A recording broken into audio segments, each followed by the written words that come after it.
नमस्कार। आज हम श्री श्री आनंद मूर्ति जी के प्रवचनों के आधार पर वेद और ब्रह्म साधना के गहरे पहलुओं पर बात करेंगे। कोशिश ये रहेगी समझने की कि परम सत्य की खोज में ये जो सीमित उपासनाएं हैं, इनसे आगे कैसे बढ़ा जाए। हाँ, और ये प्रवचनों में एक बहुत ही दिलचस्प बात उभर कर आती है कि अक्सर हम देखते हैं कि देवी देवताओं की पूजा जो है वो सांसारिक इच्छाओं के लिए, मतलब अर्थ के लिए होती है, परमार्थ के लिए नहीं। हाँ, परमार्थ के लिए नहीं। तो फिर यहाँ एक बड़ा सवाल खड़ा होता है, क्या ये जो खंड साधना है, टुकड़ों में साधना, इससे उस अखंड परम सत्ता तक पहुंचा जा सकता है? बिल्कुल, ये बहुत बड़ा प्रश्न है। और यहीं पर मुझे लगता है देव शब्द का जो अर्थ समझाया गया है वो बहुत महत्वपूर्ण है। उसे एक विशेष स्पंदन या कहिए एक ऊर्जा का प्रवाह, एक धारा, ऐसा बताया गया है। एक श्लोक भी है इसमें, द्योतते क्रीडते यस्मात् द्योतते दिविः तस्मात् देव इति प्रोक्ता स्तूयते सर्वदेवतैः।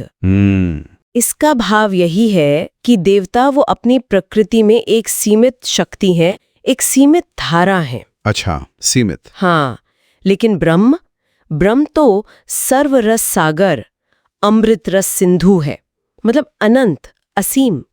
इसीलिए ये कहा गया कि जो सीधे उस ब्रह्म की साधना करते हैं उन्हें फिर किसी और देवता की उपासना की जरूरत ही नहीं पड़ती। अच्छा, वो मतलब सीधे स्रोत से जुड़ जाते हैं। हाँ, बिल्कुल, सीधी मुख्य धारा से। ये कितनी क्रांतिकारी सोच है ना। हाँ, ये तो पूरी दृष्टि ही बदल देती है। और इसी से जुड़ी एक और बात कि अगर वो ब्रह्म भाव न हो अंदर, मतलब वो कनेक्शन महसूस न हो, तो फिर ये सारे पूजा पाठ, तीर्थ, व्रत, यहाँ तक कि वेद शास्त्र पढ़ना भी, वो सब बाहरी कर्मकांड बन के रह जाते हैं। हाँ, बस दिखावा या शायद अपने ज्ञान का अहंकार। बिल्कुल, पांडित्य का दंभ। असली रास्ता तो बताया गया है कि सारे पुराने संस्कारों से मुक्त होकर पूरे निष्ठा से बस उसी एक परम शक्ति का ध्यान करें। और फिर परिणाम क्या होता है? परिणाम, श्रुति कहती है ब्रह्मविद ब्रह्मेव भवति। अच्छा, यानी जो ब्रह्म को जान लेता है वो स्वयं ब्रह्म ही हो जाता है, ब्रह्म में मिल जाता है। और यही परम ब्रह्म वास्तव में वेदों का असली प्रतिपाद्य विषय है, उनका केंद्रीय संदेश। लेकिन यहाँ एक शंका हो सकती है। मतलब वेदों में तो और भी बहुत कुछ है, छंद हैं, मंत्र हैं, यज्ञ, विधि विधान। हाँ, बहुत कुछ है। तो फिर सिर्फ ब्रह्म की ही बात क्यों, बाकी सब छोड़ दें? इसका जवाब भी बड़ा व्यावहारिक दिया गया है। किसी चीज को मानने का मतलब है उसके सार को ग्रहण करना। जैसे फल खाते हैं, हाँ, तो हम उसका गूदा खाते हैं, है ना, छिलका और बीज तो नहीं खाते। बिल्कुल नहीं। बस उसी तरह विवेक का इस्तेमाल करके वेदों के सार तत्व यानी उस ब्रह्म ज्ञान को पकड़ना है। जो असार अंश है, बाहरी चीजें हैं, उन्हें छोड़ देना है। यानी यहाँ तर्क और विवेक की भूमिका वो सबसे अहम हो जाती है। बिल्कुल, आंख मूंद कर कुछ भी मान लेना ठीक नहीं।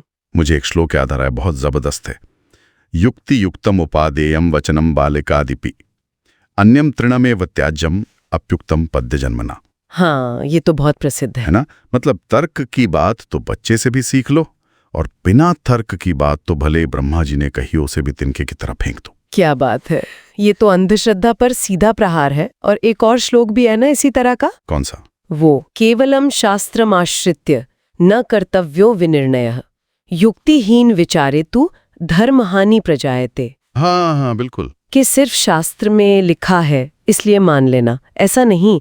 अगर विचार में युक्ति नहीं है, तर्क नहीं है, तो उससे धर्म की हानि होती है, सही मार्ग से भटक जाते हैं। हाँ, मतलब ज्ञान को हमेशा विवेक की कसौटी पर कसना ही चाहिए। और कमाल की बात यह है कि वेद के ऋषि खुद ये मानते हैं कि वेद में कई तरह की बातें हैं।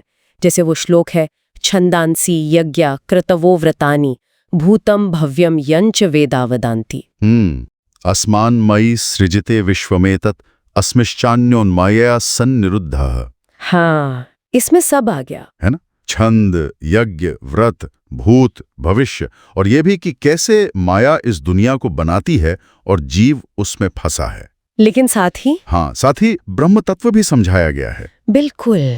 और बुद्धिमान व्यक्ति की पहचान यही है, वो इस पूरे मिश्रण में से सार को, मतलब उस ब्रह्म विज्ञान को चुन लेता है। जैसे हंस दूध और पानी अलग कर लेता है। हाँ, कुछ वैसा ही। वो बाहरी चीजों में नहीं उलझता, सीधे मर्म तक पहुंचता है।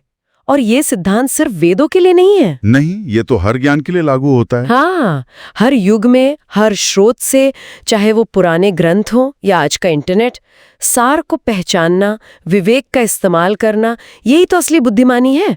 ये टाइमलेस है।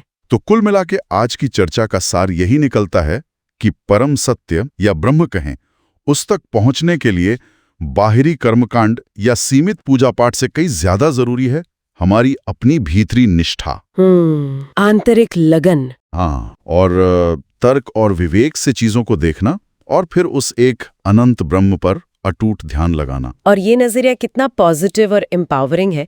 ये दिखाता है कि हर व्यक्ति वो सीधे उस परम चेतना से जुड़ सकता है। सही का, कोई बिचौलिया नहीं चाहिए। बिल्कुल। और अंत में एक विचार छोड़ जाते हैं सबके लिए, जरूर, कि जैसे हजारों साल पुराने वेदों से भी सार निकालने और युक्ति यानी तर्क का प्रयोग करने की बात कही गई, तो क्या आज के इस इंफॉर्मेशन ओवरलोड वाले युग में, जहां सूचना का विस्फोट है, हाँ, क्या यही पुराना सिद्धांत कि भाई सार को पहचानो और तर्क का इस्तेमाल करो, हमें आज भी ज्ञान के समंदर में सही दिशा दिखा सकता है, असली ज्ञान तक पहुंचने में मदद कर सकता है? ये सोचने वाली बात है। बहुत प्रासंगिक सवाल है आज के दौर के लिए।